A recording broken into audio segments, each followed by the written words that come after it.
In this video, I'm going to show you how you can upload an Excel file in Google Drive and then edit it in Google Sheets. So first thing you need to do is go to Google Drive. To do that, go to drive.google.com, and provided you're logged into your Google account, you'll be taken here and we can upload it. Another way to get to Google Drive is go to Google, click on the 9 dots in the top right, and then click on Drive. So let's upload the file. We'll go to New, then we'll click on File Upload.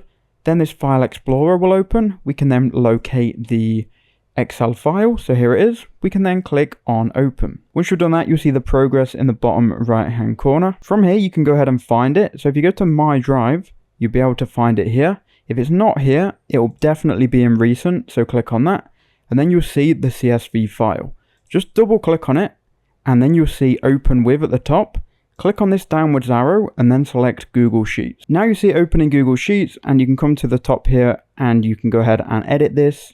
So let me just drag these and edit. You can then edit any of these data points just like a normal Excel file. You'll then notice if you go back to Google Drive, you'll have another file, which will be a Google Sheets file. In the future, you want to double click on this file to go ahead and edit this file. That's all you have to do. Thank you for watching.